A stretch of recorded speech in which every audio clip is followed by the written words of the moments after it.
Hi all, இன்றைக்கி நம்ம mushroom gravy எப்படி செய்கிறதுன்னு பார்க்க போகிறோம். வாங்க பார்க்கலாம். அதுக்கு ஒரு கடாய் வச்சுக்கலாம். அதில் கல்லெண்ணெய் கொஞ்சமாக ஆட் பண்ணிக்கிறோம், கடுகு சேர்த்துக்கிறோம், இப்போ கொஞ்சமாக சோம்பு சேர்த்துக்கிறோம். சேர்ந்து சோம்பு நல்லா புரிஞ்ச உடனே ஆனியன் ஆட் பண்ணிக்கிறோம். ஆனியன் நல்லா கோல்டன் ப்ரௌன் ஆகணும். இது கூடவே இஞ்சி பூண்டு பேஸ்ட்டும் ஆட் பண்ணிக்கிறோம்.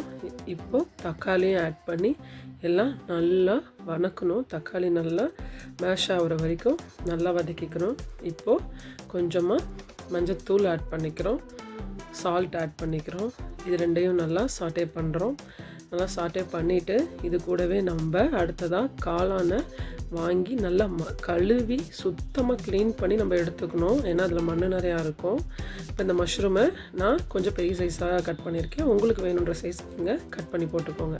இப்போ மஷ்ரூமையும் சேர்த்து நல்லா வதக்கிக்கிறோம். மஷ்ரூம் வந்து கொஞ்சம் வாட்டர் ரிலீஸ் ஆகும். இது கூடவே நம்ம வீட்டில் அரைச்ச பொடி தான் இது எல்லாமே.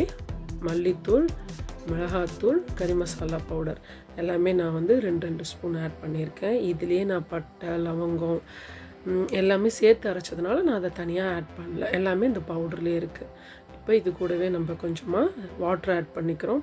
கன்சிஸ்டன்சிக்கு தகுந்த மாதிரி வாட்டர் ஆட் பண்ணிக்கோங்க. இப்போ இதை நல்லா மிக்ஸ் பண்ணுறோம். நல்லா மிக்ஸ் பண்ணுறோம். இதுக்கப்புறமா நம்ம தேங்காய் எடுத்துக்கிறோம். இந்த தேங்காயில் ஒரு 4 முந்திரி பருப்பு வச்சு நல்லா நைஸாக அரைச்சிக்க போகிறோம். அரைச்சிட்டு அந்த தேங்காய் பேஸ்ட்டையும் இந்த கிரேவியோடய கலந்துக்கலாம். தேங்காய் வேணாம் அப்படின்னா நீங்கள் ஸ்கிப் பண்ணிடலாம். தேங்காய் சேர்த்தா கொஞ்சம் குவான்டிட்டி நிறையா வரும் அப்படின்றதுக்காக நான் சேர்த்துருக்கேன். இது ஒரு டேஸ்ட்டாக இருக்கும், அது ஒரு டேஸ்ட்டாக இருக்கும்.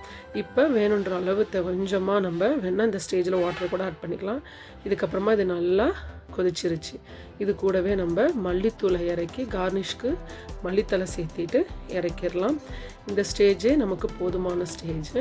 இப்போ இது நல்லா மிக்ஸ் பண்ணிவிட்டு இது கூட தோசையோ இட்லியோ சப்பாத்தியோ எது வேணாலும் நம்ம ஆட் பண்ணிக்கலாம். ஓகே ஃப்ரெண்ட்ஸ், இதை ட்ரை பண்ணி பாருங்கள். எப்படி இருக்குன்னு ட்ரை பண்ணி பார்த்துட்டு எனக்கு கமெண்ட் பண்ணுங்கள். இந்த வீடியோ பிடிச்சிருந்ததுன்னா லைக் பண்ணுங்கள், சப்ஸ்கிரைப் பண்ணுங்கள். Thank you friends.